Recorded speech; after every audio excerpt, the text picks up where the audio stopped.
Damos la bienvenida a la arquitecta María Augusta Hermida, PhD, rectora candidata a la reelección en la Universidad de Cuenca. En la introducción de este diálogo, María Augusta, al tiempo de darte la bienvenida, hemos resumido de alguna manera lo expresado por tres candidatos que pasaron por estos micrófonos, su sentir y visiones sobre lo que está sucediendo en la Universidad de Cuenca, todos a la expectativa de qué es lo que se decida sobre la acción de protección, que un juez o jueza lo resolverá este próximo día jueves. Lo cierto es que la Universidad de Cuenca se ha puesto en la mira bajo la lupa y enfrenta el reto de resolver esta crisis y garantizar un proceso democrático transparente. Muy importante escuchar la voz oficial de la Universidad de Cuenca, qué es lo que ha pasado, qué asidero tienen las demandas y las quejas que se han presentado. Bueno, muy buenos días, muchísimas gracias por esta invitación, Gustavo, Rosana, estoy muy contenta de estar aquí. Quiero también dar un abrazo muy grande a toda la comunidad de la Universidad de Cuenca por estos 4 años, 10 meses de trabajo conjunto, de apoyo, y también a la ciudadanía que en cada uno de los espacios me muestra su simpatía y sobre todo el amor por la Universidad de Cuenca, que es lo más importante. Así es que estoy muy contenta de estar aquí. Efectivamente, como ustedes saben, en los momentos de cambio de máximas de autoridades, en las universidades públicas particularmente, pero a veces también en las privadas, hay una suerte de tensiones que se exacerban, hay una efervescencia democrática que a veces cae en algunas prácticas no adecuadas que reproducen al interior de la universidad temas que suceden también en la política nacional, y eso no es aceptable. Es decir, verdades a medias, tensiones, sacar cosas fuera de su punto de rigor, etcétera, ¿no? Pero más bien la democracia debería ser una oportunidad para contrastar ideas, para que cada uno de los precandidatos o luego candidatos digan lo que quieren hacer con la institución y que las diferencias se puedan debatir justamente en una mesa de diálogo. Así es que yo más bien hago un llamado a todos esos compañeros docentes que tengan un poco más de mesura en cómo se expresan, un poquito más de rigor también por respeto a la institución, y que más bien empecemos a dar ideas. ¿Qué vamos a hacer con esta universidad del siglo XXI? ¿Cómo vamos a afrontar los temas de equidad al interior de nuestra universidad? ¿Cómo vamos a volverle mucho más pertinente a la universidad? Entre muchos otros temas estratégicos que creo que es en donde debemos centrar nuestra atención. Claro, ahora las cosas están dadas, hay una demanda ante el sistema judicial, una acción de protección en realidad, cuyos alcances sería bueno explicar al público, María Augusta, por qué el actual decano de la Facultad de Jurisprudencia, el doctor Juan Peña, quien entendemos también aspira a llegar al rectorado, ha creído oportuno ir a la justicia en lugar de resolverlo a través de mecanismos internos que sí los tiene la Universidad de Cuenca. Efectivamente, se ha lanzado esta acción de protección y también un amparo que nos ha obligado a suspender el proceso temporalmente, generando una suerte de estrés interno dentro de la universidad, porque tendríamos ya que en este momento haber casi empezado la campaña electoral y avanzar hacia ese momento de la votación que debía ser el 17 de diciembre. No estamos de acuerdo con lo actuado con el compañero, porque nosotros creemos que los aspirantes a ser rectores o rectoras de la Universidad de Cuenca tienen que defender los principios básicos que la constituyen, entre ellos la autonomía, la excelencia, este sentido de comunidad, convertirse en una luz, en un faro, que logre motivar, dirigir a una institución, que logre poner grandes metas, grandes objetivos frente a los desafíos que estamos viviendo, que construya puentes que sean espacios más de diálogo. Esas características debe tener un rector o rectora de la Universidad de Cuenca, y los problemas y las diversidades que siempre se presentan, somos una comunidad de 20,000 personas, se deben resolver internamente. Entonces, esta suerte de crisis esperamos que de aquí a 2 días se resuelva por el bien de nuestra universidad. Augusta, muy buenos días, gracias por acompañarnos la mañana de hoy. Pues quizás lo que se cuestiona de la acción de Juan Peña es precisamente haber salido de la universidad y llevar un caso como este ante la justicia ordinaria, pero quizás la lista, digamos así, o el mismo Juan Peña como precandidato al rectorado de la Universidad de Cuenca no encontró las posibilidades internas para que un tema de esta naturaleza pueda resolverse? ¿A quién le competía de no haber salido hacia la justicia ordinaria internamente? ¿A quién le competía resolver una situación de esta naturaleza? Porque el conflicto en definitiva está en el hecho de que de última hora, en una sesión del día 12, cuando el 13 ya iniciaban el proceso de inscripciones, el Tribunal Electoral emite una resolución frente a un reglamento que ya estuvo establecido para la convocatoria a la inscripción de candidaturas, en el que se aceptan de alguna manera solicitudes anteriores, es decir, con un carácter de retroactivo, lo cual a criterio de los candidatos, en realidad prácticamente de la mayoría con quienes hemos podido hablar en este mismo espacio, beneficiaba a la candidatura oficialista, en este caso la tuya. A ver, aquí sí es bien importante aclarar a la ciudadanía y a la comunidad. Se habían manifestado 5 listas como posibles interesadas en inscribirse en el proceso electoral. Eso era ya algo conocido. 4 de las listas, no solamente la lista que yo represento, 4 de las listas mandamos un oficio a el Tribunal Electoral pidiendo ser recibidos. No era una solicitud de cita previa, pero sí una solicitud de ser recibidos para poder dejar toda nuestra documentación e inscribir nuestras candidaturas. Es decir, 4 listas lo hacen. La pregunta que aquí mismo se ha hecho es, ¿por qué se les ocurrió hacer eso? A ver, yo debo contar que tanto Juan Leonardo como mi persona hemos estado ya en elecciones previas en la universidad. En la última también tuvimos que mandar oficio, y en la anterior también tuvimos que mandar oficio. Es decir, mandar un oficio para inscribir la lista es algo habitual en la universidad.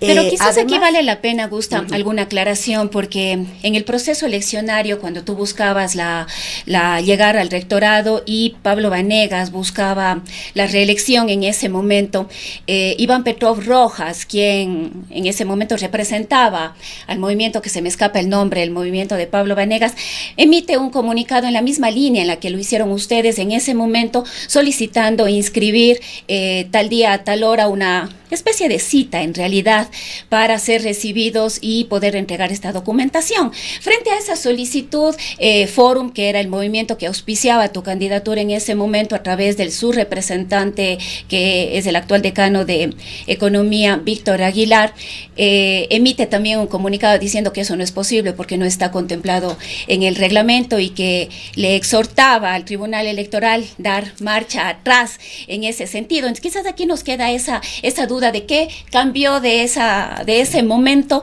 al momento actual. Bueno, porque en ese momento se consideraba improcedente y ahora sí es procedente. Qué bueno, Rosana, que haces mención a eso. A ver, lo que tú dices es totalmente cierto, pero lo que Iván Petrov en ese momento pidió era ser recibido al siguiente día del inicio del proceso electoral. Eso no era posible. Él tenía que pedir ser recibido el primer día de las inscripciones de candidaturas. Y de hecho el Tribunal Electoral le dio la razón de que entregue al siguiente día del inicio del proceso. Nosotros reclamamos porque todavía no empezaba el proceso de inscripción, y el movimiento, que de hecho se llamaba Comunidad, ese era el nombre del movimiento de Pablo Vanegas, cambia el oficio y pide ser recibido el primer día de la inscripción de candidaturas, y de hecho ellos fueron la lista 1 por eso. Nosotros fuimos la lista 2, entonces, porque mandamos nuestro oficio después. Entonces ese es el primer ajuste que hay que hacer en lo que tú comentas. Entonces sí, se nos ocurrió mandar el oficio a nosotros, a los otros compañeros también, 3 otras listas, mientras que al compañero Peña, 48 horas, y fue a las oficinas de Secretaría General, donde está también Procuraduría, en fin, pero el día de la inscripción no llegó.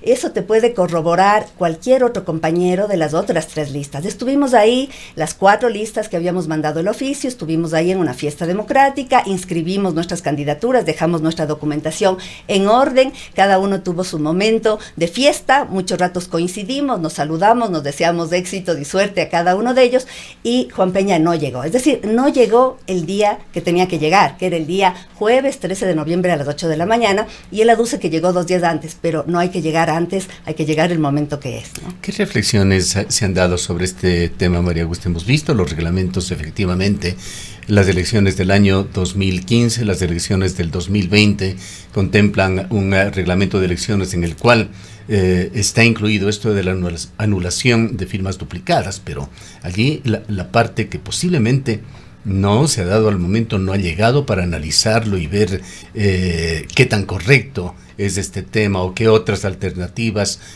podrían darse para sumar una mayor equidad.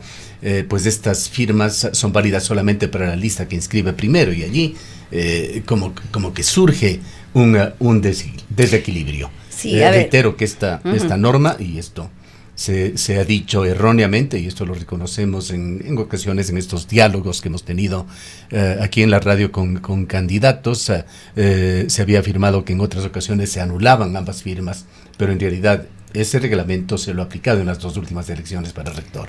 Sí, efectivamente. A ver, nosotros nos vimos obligados a reformar el reglamento de elecciones para máximas autoridades debido justamente a que el Consejo de Educación Superior en el mes de diciembre nos hizo conocer de algunas reformas que nosotros teníamos obligatoriamente que incorporar en nuestro reglamento. Enero y febrero nos sirvió para elaborar la propuesta de nuevo reglamento, y marzo y abril para hacer los 2 debates de este reglamento. Entre las cosas que no se cambiaron es justamente el hecho de que las firmas se anulan para, no para el primero, pero sí para el segundo, y las firmas repetidas se anulan para el tercero y para el cuarto. Y claro, al tener 5 posibles candidaturas, que en primera instancia a mí me parece lindo, porque es una fiesta democrática en donde podemos tener más ideas, más debate, obviamente complica la inscripción para el quinto. Eso es evidente. Les pone a todos los candidatos en una carrera por llegar primero. En una carrera, eso es totalmente cierto. Si yo pudiera volverme al día que aprobamos, debimos haber eliminado. Es muy cuestionable que un rector o rectora de una universidad esté compitiendo por una firma, ¿no? Debería ser otros criterios para elegir a una autoridad tan importante como sería en este caso de una institución, además, como la Universidad de Cuenca. Sí, la verdad ¿Por qué es nos cambiaron? ¿Por qué no reformaron eso? Nunca nos planteamos reformar demasiado el reglamento. Nosotros queríamos que el reglamento se cambie en lo menos posible, justamente porque ya hay una tradición de cómo se hacían los procesos electorales. Y este punto no lo tocamos. Quizá a futuro hay que tocarlo y dejar que se inscriban todas las listas que quieran sin firmas de apoyo. De mi parte, yo estaría encantada que eso se pueda eliminar, pero en este momento no se puede porque es parte del reglamento y ya así es, y no hay cómo reformarlo, ¿no? Y justamente, vale también la pena decir que justamente el compañero Peña fue quien mocionó, aduciendo, argumentando que el reglamento estaba muy bien, mocionó que se apruebe, y así fue. Con gran mayoría de votos se aprobó el reglamento en el mes de abril, el 8 de abril se aprobó el reglamento. Entonces, a futuro sí, cuando uno ya ve lo que ha ocurrido, claro, 5 listas es muchísimo, ojalá a futuro entonces podamos quitar este reglamento. Yo hoy por hoy estoy deseosa de que el día jueves se permita que todas las listas se inscriban. Obviamente hay que respetar el reglamento porque estamos obligados a hacerlo, y a futuro podremos repensar, por ejemplo, el tema de las firmas, que efectivamente cuando hay 5 listas limita la inscripción de candidaturas. Podría limitar, no estamos Pero incluso seguros. aunque haya 2 listas, ¿no? Porque el hecho de creer que las firmas puedan repetirse es como favorecer a quien antiéticamente firmó en 2 listas y termina beneficiando a uno. Quizás deberían eliminarse las firmas repetidas. Yo decía anteriormente, no era así porque tuve la posibilidad de conversar con rectores, entre ellos Fabián Carrasco, y que efectivamente en procesos anteriores, cuando había firmas repetidas, se anulaba de las 2 listas, y bueno, al parecer en el año 2015 probablemente eso cambió. Sí, cambió en el 2015 y en el 2020, en las 2 reformas que se hicieron justo un mes antes de empezar el proceso electoral, porque antes era así, se reformaban los reglamentos casi poquísimo tiempo antes de empezar el proceso. Ahora no ha sido así. Esto se reformó el 8 de abril y el proceso recién se convocó en octubre, es decir, 6 meses y más después, ¿no? Pero creo que yo no llamaría antiético. A veces las personas no saben que se anulan las firmas y por lo tanto dice, apoyemos a que todos se inscriban. Entonces, más bien este es un tema que podemos reflexionar como decía que ha habido institución. Presión al interior de la universidad para que se den las firmas. Todas las listas salieron, todos los compañeros estuvieron pasando por los cursos, pidiendo, cosa que que nosotros no lo hicimos, porque justamente estábamos en funciones de rectora y vicerrector, y recién el día que inscribimos empezó nuestra licencia. Nosotros no pasamos por los cursos recogiendo, pasaron estudiantes recogiendo, mientras que los otros compañeros sí pasaron. Yo no quisiera pensar que ellos presionaron a los estudiantes a firmar, pero obviamente había una suerte de desesperación por tener muchas firmas para poder inscribir. Entonces sí creo que es un tema que se puede reflexionar a futuro. Ahora lamentablemente ya está así. En todo caso, a la espera de lo que pueda decidir el juez ¿es una jueza la que considera esto? Sí, se sorteó y cayó una jueza de la niñez y la adolescencia. De la jueza, entonces, sí. En todo caso, esto está en manos de la jueza. Ella tendrá que decidir en el umbral que pueda decidir, pues la universidad tiene una autonomía y hay un acuerdo expreso y tácito con el gobierno nacional de respetarla. Hay ciertas cosas que se pueden hacer desde la justicia, otras que no. Además, que tiene que estar en una línea que no se salga más allá de lo que expresa la Constitución de la República. Entonces, a la espera de esto, María Augusta, ¿qué garantías puede ofrecer el rectorado de la Universidad de Cuenca, que no se ha esfumado, ni mucho menos? Estamos en este proceso electoral, hay nuevos candidatos, hay la aspiración también de una reelección, pero ¿qué garantías se puede dar desde la autoridad universitaria para que las elecciones se desarrollen con transparencia y con confianza? Yo creo que siempre hay que partir del hecho de que la universidad es un espacio de transparencia, y así ha sido siempre. Y las normas están dadas para que justamente esto se garantice, pero no hay que partir de la desconfianza, hay que partir siempre de la confianza.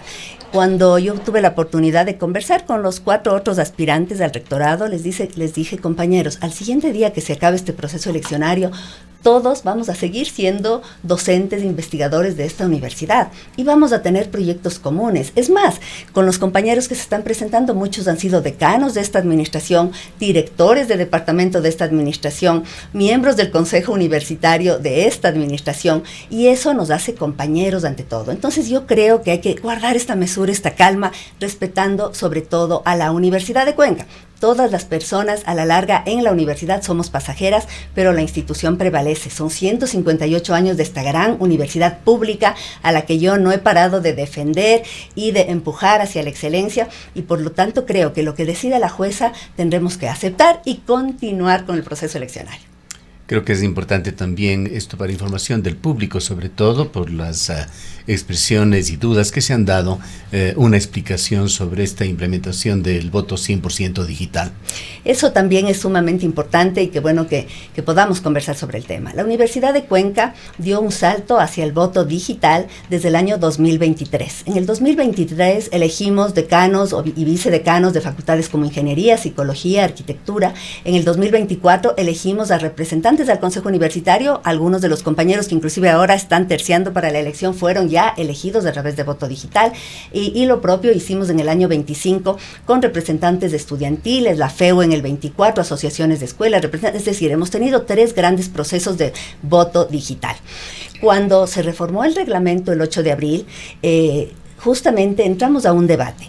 No podíamos, lamentablemente, continuar con la tecnología que habíamos usado antes en la universidad, que eran estas máquinas electrónicas, una tarjeta, uno votaba y colocaba la tarjeta y una impresión del voto, porque era una tecnología descontinuada. Ya era obsoleta, ya no existía, y nosotros siempre recibíamos de una institución este apoyo con 30, 40 máquinas para poder llevar adelante el proceso. Entonces, al no tener ya esta tecnología, debatimos en el Consejo Universitario, en el primer debate sobre todo, ¿qué hacemos? Tenemos 2 opciones: o seguimos con el voto digital, que ya lo habíamos experimentado de manera totalmente satisfactoria, o volvíamos al voto físico impreso, ¿no?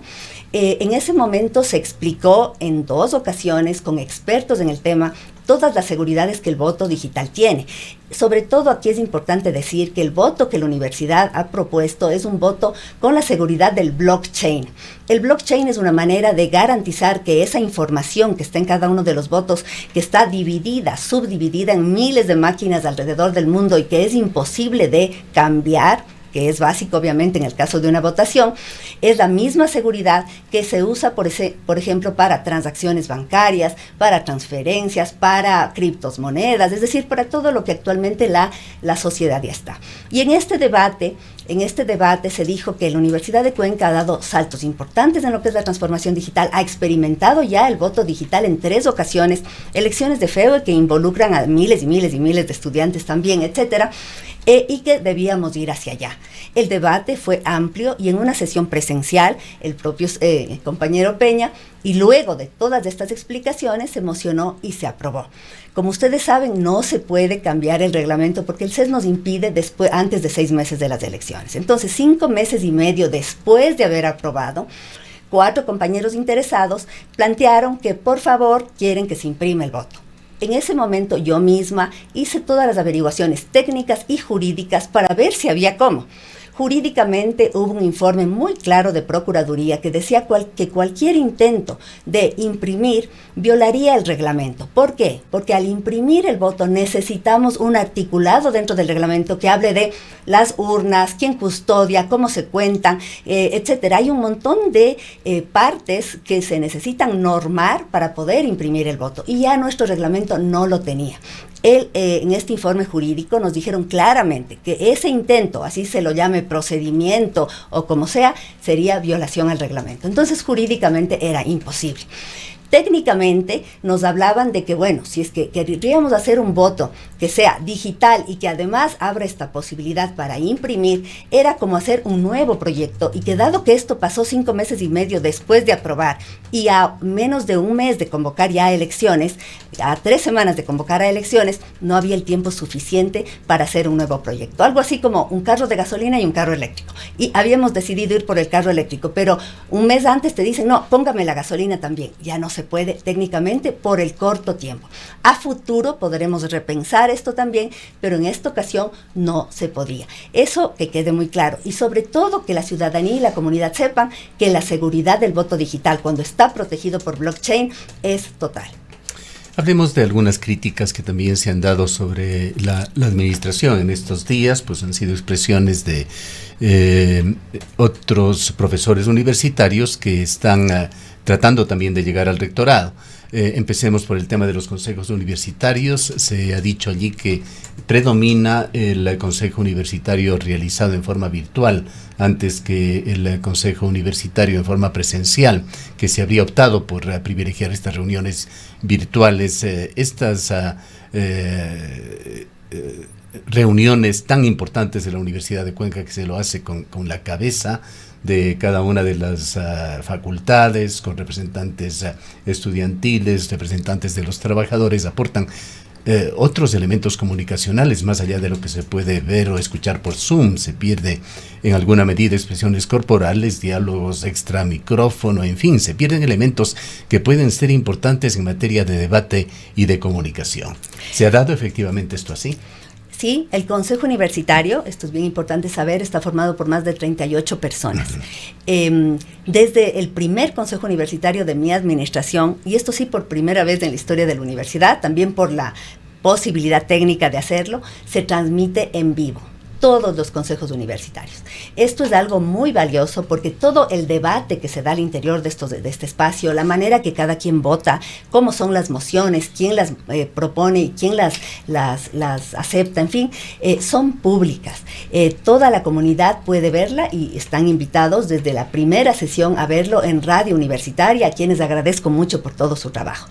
Empezamos, de hecho, con las reuniones virtuales. Cuando nosotros empezamos la gestión, estábamos todavía en la época de COVID y seguimos pues haciéndolas virtuales, con excepción de varias, porque hacemos 2 o 3 de las 8 o 10 que hay por cada semestre, las hacemos también presenciales. Esto ha sido consultado a los miembros del Consejo Universitario, que van cambiando obviamente porque cada cierto tiempo se eligen nuevos, ya termina la gestión de un grupo y entran otros nuevos, ¿no? Esto, ¿qué permite? Permite que con más facilidad técnica publiquemos en nuestras redes de Radio Universitaria las sesiones, y eso a nosotros nos parece valiosísimo, y además optimiza mucho el tiempo, porque mover a 38 personas a un solo sitio también es un poquito engorroso. Sin embargo, sí hemos tenido sesiones presenciales, varias, y sobre todo en los temas más importantes. Por ejemplo, la propia aprobación de este reglamento, la convocatoria a elecciones, cuando son temas álgidos siempre hemos tenido sesión presencial. Recordar también que el Consejo Universitario trata muchos temas que son de cajón. Hay algunos temas que se realizan, que son rutinarios, digamos, y que no demandan debate. Pero cuando hemos tratado temas que necesitan debate, se lo ha hecho y de manera muy, muy profunda. Ahora a futuro se podría hacer una combinación de lo mismo, reunión presencial transmitida. Sí, sí lo hacemos. Cuando es presencial también lo transmitimos, pero es un poquito más complicado y los propios compañeros que lo han estado ahí, porque necesitamos pasar los micrófonos. Bueno, hay algunas complicaciones, pero se ha consultado siempre, no ha sido un tema arbitrario de la máxima autoridad, ha sido un tema consensuado con los compañeros. También recordar que las sesiones del Consejo Universitario en cierto momento llegaron a ser como unas sesiones muy densas, que iban desde las 3 de la tarde, a veces hasta las 12 de la noche, según nos han podido contar en administraciones anteriores, y bueno, así era la dinámica en ese momento, hasta más seguramente, ¿no? Ahora nuestras sesiones son más dinámicas, pero sí es importante decir que cuando los temas ameritan debate, ha habido y mucho debate, y no siempre se ha llegado a consensos. Eso también es importante saber. En un consejo universitario intentamos siempre llegar a consensos, pero a veces no se puede, y eso ha pasado siempre en los 158 años de esta universidad, y en ese caso prima la democracia y se vota, y bueno, se llega a una resolución del consejo universitario en base a mayoría. Háblanos, María Augusta, también sobre esa otra queja que se ha hecho pública del proyecto NOVA. Entendemos que es un proyecto tecnológico que tiene importantes implicaciones en la administración de una universidad, pero que se lo ha presentado por parte de los candidatos como un proyecto de alguna manera fallido. Bueno, NOVA es el nombre que nosotros le hemos dado a un sistema de gestión académico llamado Banner. Hago referencia a esto porque Banner es conocido así, está en uso en las mejores universidades del Ecuador. Banner es el nombre universal. Es el nombre universal de este sistema, ¿no? Está usándose en la UDLA, en la Universidad de San Francisco, en la UTPL, en la ESPE y en miles y miles de universidades del mundo entero. Cuando nosotros empezamos la gestión, hicimos de manera responsable una consultoría para evaluar la calidad de nuestros sistemas. Se había optado en la universidad por manejar todos los temas de sistemas universitarios a través de microsistemas, lo cual es un concepto muy válido, muy bueno. Sin embargo, se les había personalizado tanto a cada uno de ellos, más de 53 teníamos en ese momento, y lamentablemente empezaron a tener bases de datos independientes. Eso nos preocupó muchísimo, y el rato que recibimos la evaluación de esta consultoría y la hicimos pública en el Consejo Universitario, vimos que con urgencia necesitábamos dar un salto tecnológico. En ese momento el Consejo Universitario aprobó también ahí en ese espacio, en este máximo organismo colegiado de la universidad, ir por Banner. Y es así que contratamos Banner, se lo implementó, esta implementación duró 2 años y salimos en vivo en este año, en marzo. Quiero yo aquí recalcar que los sistemas anteriores nos traían varios problemas. Por ejemplo, no podíamos matricular en línea en todos los casos. Teníamos filas de estudiantes matriculando administrativamente con las analistas de cada facultad, decidiendo en qué materias se inscribían, en fin. Banner, en cambio, nos permite una universidad más pensada en el siglo XXI, más pensada en la interdisciplina, en donde podamos coger materias de una facultad o de otra, es decir, dar un salto cualitativo en la educación. Sin embargo, sí pasó que el tamaño de nuestra universidad, la complejidad propia de nuestra universidad, tenemos 56 carreras, cada una de ellas a veces con 3 mallas simultáneamente, porque se fueron variando a lo largo de la historia. La incorporación de toda esta información nos desbordó. Y en ese sentido, sí, en marzo tuvimos un 20% de problemas al momento de la matrícula y también problemas en el manejo del sílabo. Todo eso lo hemos corregido. Hasta septiembre el nivel de problemas bajó al 4% exactamente de compañeros, de estudiantes que tienen excepcionalidades y tuvieron problemas al matricular. Pero el resto, el 95% ahora en septiembre pudo matricularse en línea. Los más de 5.000, 6.000 compañeros, estudiantes foráneos ya no tuvieron que venir a Cuenca solo para matricularse, lo hicieron en línea. Y todavía tenemos que mejorar la implementación un poco más. Estamos convencidos que durante el año 26 vamos ya a estar con Banner en pleno funcionamiento. Así es que yo más bien les invito a ver esto como una gran oportunidad de un cambio en la transformación digital de la gestión académica, y que a pesar de los problemas que sí hemos tenido de este cambio cultural que nos tocó enfrentar, lo veamos con optimismo, porque estamos al nivel de las mejores universidades del mundo.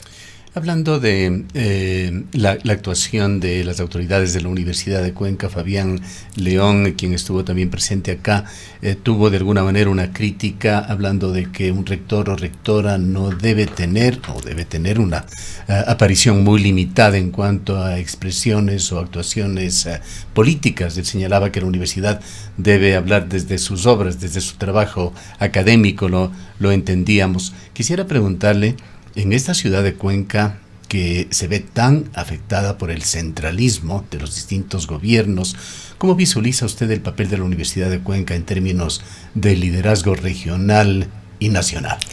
Sí, bueno, no estoy de acuerdo con la posición del compañero que la manifestó en este mismo medio. Yo creo que más bien el rector o rectora de la Universidad de Cuenca, de una universidad tan grande, tan importante, que además maneja un presupuesto también importante dentro de la ciudad, a la par casi del municipio y de la prefectura, tiene que tener una voz altiva. Una voz altiva a nivel local, regional, nacional e internacional.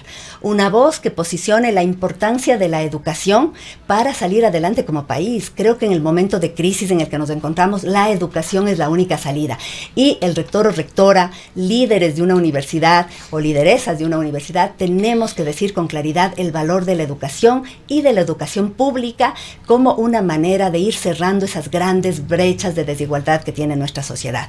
Y pronunciarnos también por los temas de sostenibilidad en un momento de crisis climática que la hemos ya sentido en nuestra región con la gran sequía que tuvimos el año anterior. En la defensa del agua, la Universidad de Cuenca ha estado ahí presente con argumentos desde la academia, desde la ciencia, desde los datos, pero con una vocería que tiene que hacerla la máxima autoridad conjuntamente con todos los demás actores de la universidad. Entonces yo creo que más bien el rector o rectora tiene que tener este papel protagónico. Así lo hemos hecho y hemos tenido un reconocimiento y un respeto de los propios gobiernos de turno, porque cuando uno habla con rigor, con datos, con respeto, a uno también le respetan, vale la redundancia. Pero es importante que esa voz sea altiva, como ha sido la de muchísimos rectores a lo largo de la historia de esta universidad. Una pregunta sobre la cual quisiera también explicar al público de que ha sido una pregunta hecha a los otros tres precandidatos que han estado en estos micrófonos. Juan Peña se ha acogido a un derecho al silencio hasta que la jueza hable, pero quisiera preguntarle a María Augusta Hermida, actual rectora de la Universidad de Cuenca, que busca la reelección. ¿Cuáles son, María Augusta, tus principales ejes de trabajo si es que logras esta reelección? Sí, estamos conjuntamente con Juan Leonardo Espinosa y Cristina Bernardi, con un plan de trabajo que es colaborativo. Hemos hecho varios talleres con la participación de cientos de miembros de la comunidad, estudiantes, profesores, empleados, trabajadores, investigadores, y tenemos 4 principios básicos y 4 ejes muy importantes. Nuestros principios básicos son la autonomía, indispensable para una universidad pública. Hay que defender la autonomía, además es parte de la propia LOES y de la propia Constitución. El sentido de comunidad y el cuidado para nosotros es fundamental en estos momentos, además pospandemia, de crisis planetaria, cuidarnos entre todos y todas. También tenemos el principio de la excelencia. La calidad de la educación pública no es negociable. Queremos tener una gran universidad pública y de excelencia. Tenemos también nuestros 4 ejes. El primero es el de reimaginar la educación. Es un momento para replantearnos cómo el humanismo, conjuntamente con este gran desarrollo tecnológico, la inteligencia artificial, cómo podemos combinar los dos, dar diversidad de oferta. En nuestra época también creamos el UCuencatec, que fue un gran aporte, las carreras técnicas tecnológicas dentro de la Universidad de Cuenca, el uso de la tecnología para tener carreras virtuales, carreras híbridas.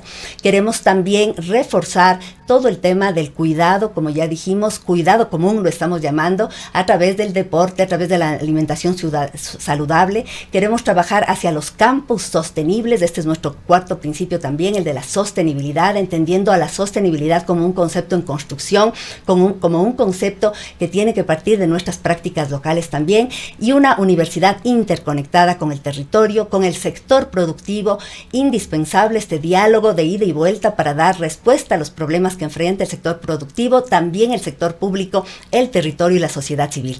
Entonces tenemos un proyecto hermoso que ha aterrizado ya en proyectos concretos, como por ejemplo el servicio de buses eléctricos que queremos dar entre campus para que toda la gente se pueda mover en la ciudad, porque somos una universidad de 7 campus inmersos en la ciudad, proyectos de alimentación sostenible, proyectos de presupuestos participativos, que ya lo hemos hecho, porque todas nuestras propuestas parten de lo que ya hemos hecho y cómo a partir del enero 2026 vamos a dar un salto cualitativo. Hemos sembrado la raíz y ahora vamos a florecer aún más. ¿Cómo se va a cumplir, María Augusta, con todos estos buenos y ambiciosos propósitos, con un presupuesto que año a año se va reduciendo?